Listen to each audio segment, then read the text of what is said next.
UFC 286 done and dusted in the books and still.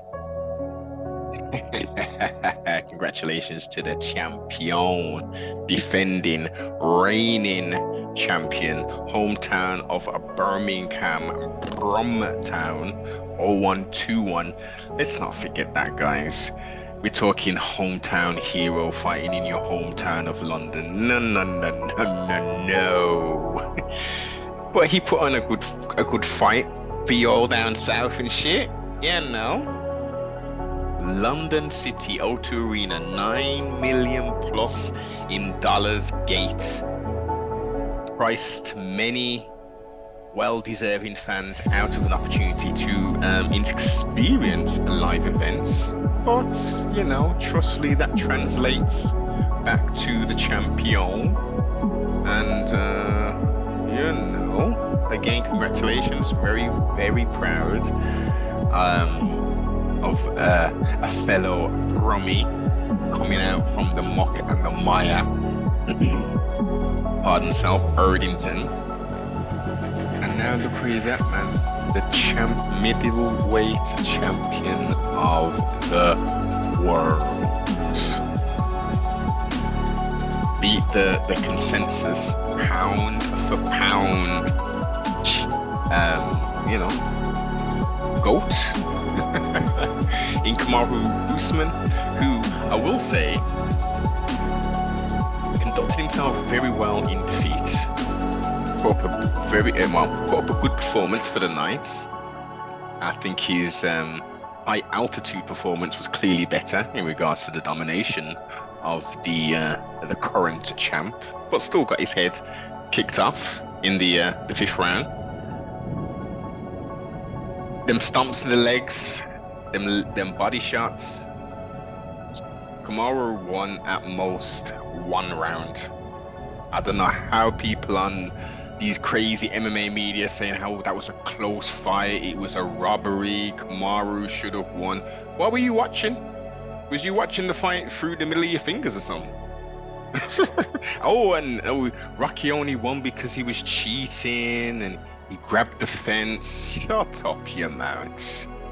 Go back and watch both Colby Covington fights and these alleged nut shots and low blows that Mr. Usman was calling every second. You know.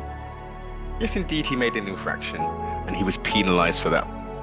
1 point was indeed deducted, and y'all crazy fools are talking about, oh, he should have had the point deducted and he should have been put on his back in a disadvantageous position. Come on.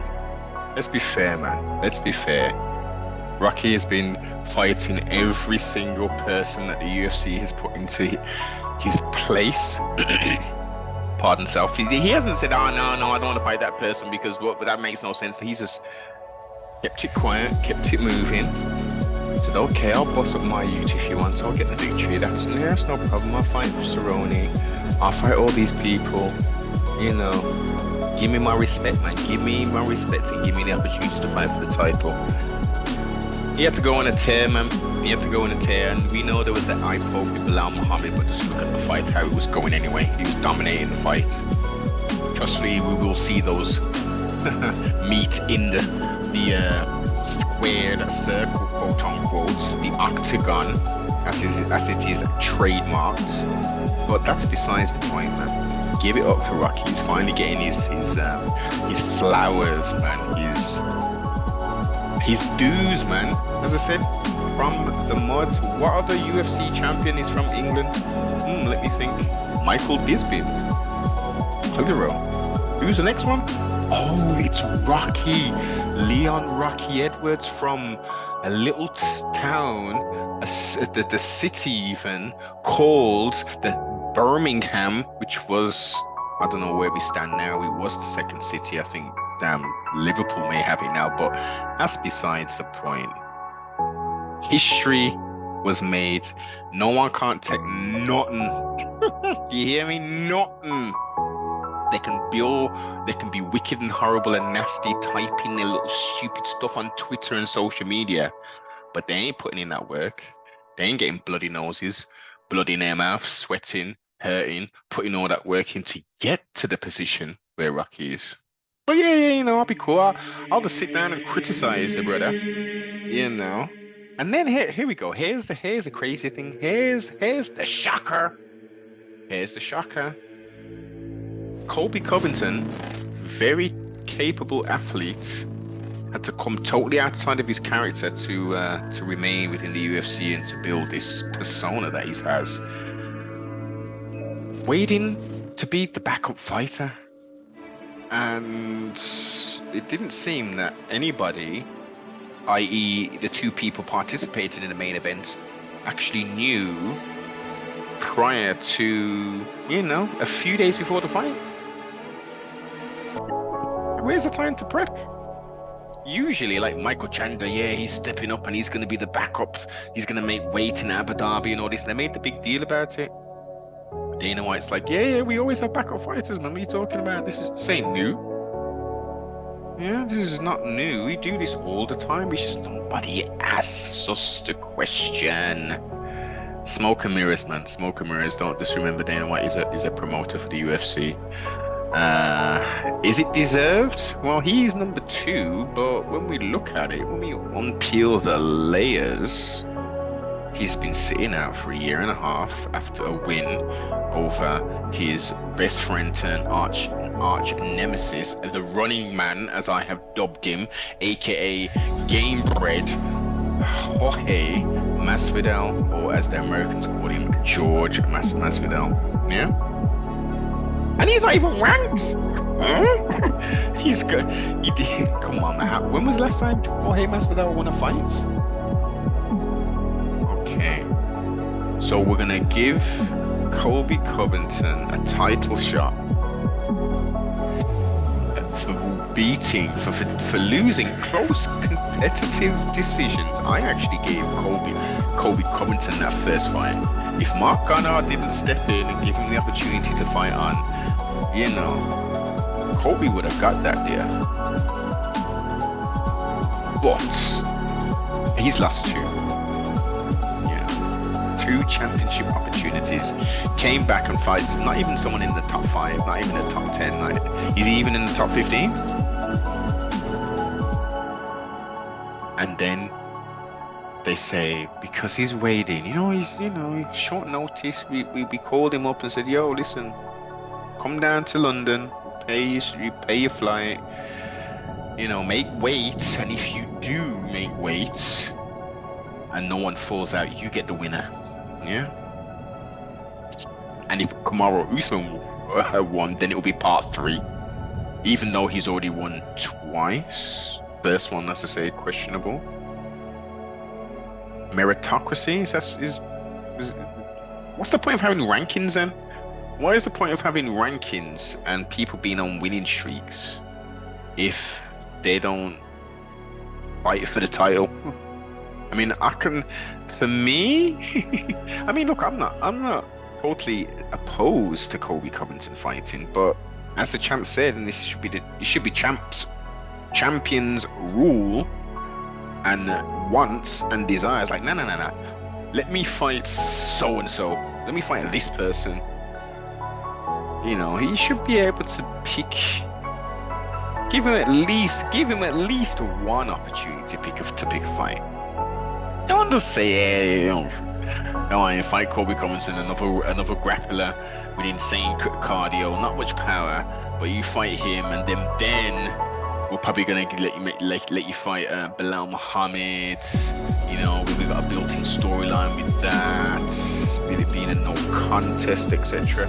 I mean, look, Ali, with the pink elephant in the room, the quote-unquote boogeyman who came into the UFC on a tear, just picking up mans, doing all kind of crazy shit, right? The leech picked him up over to Dana, saying, yo, what you have to do with my youths? And then came a little bit unstuck fighting Gilbert Burns. A little bit unstuck. Didn't look the most invincible character indeed fighting Mr. Burns. Okay. Leon Rocky Edwards, the champion. Did he not sign up to fight that youth 3 times? Not once.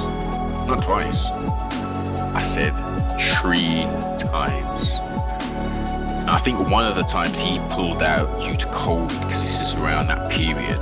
But outside of that, like, come on, what do you do? Let the champion pick his next battle. And, you know, if he comes through that one and there's not a clear contender, then by all means, man, UFC, say, man, Colby, come true. We'll give you a third crack. You know, either use the interim champion. We're going to give you a third crack so you can unify your interim belts, which means nothing anymore. And you can actually be a full quote-unquote champion. I hear he's a nice fella outside of the old gimmicks that he's playing, but I'm not going for it, man. And I'm glad that so many people are now selling it. But here's another one. Dana famously says, we don't make fights on the fight night after an event. You crazy, man. We gotta sit back. We gotta look at the social media engagement. We gotta do all kind of things. We gotta go into the war room with Hunter and Joe Silver and all them and then we figure out the thing. Oh, in London, maybe it's because we got extra fluoride over here in the water. Because Dana's like, oh, no, listen, I've already got it. We was in the war room already. Colby's already come over. We paid all this money for him to come over and make weight. So, like, we're just going to give him the thing, like, because, you know, Colby's cool. I don't think he's even proceeding with that litigation with the running man, a.k.a. Jorge Masvidal, for assaulting the poor youths. Huh? How about that? Code of conduct. You're a trained fighter and you're going to assault someone from behind, another trained fighter. You're going to assault them from behind, not even in the training room, on the road, on the street, outside of some eatery. Huh? And they're going to give people, they gave Jorge 2 chances, they gave Colby 2 chances, so I guess he's like, yeah, you know, I'm going to drop that case, you know, against my youths. Still, because I'm listen, other people are hypothesizing that, you know, this court case stuff seems to be kind of dissipating and disappearing, and now we have Colby Covington coming back into the spotlight, tweeting, appearing, and now he's gonna be fighting for the 3rd time again for the strap. Champion stand your ground. UFC is obviously very powerful, and let's see what it do, man. Let us see what it do. What are your thoughts? Who got next? All the rest of that good stuff. Congratulations again to the champ. 0121 Brumtown. We got it, man, and we're gonna have it for quite some time, I would say. Let's see how many if it's gonna be 1,000+ days reign for the champ.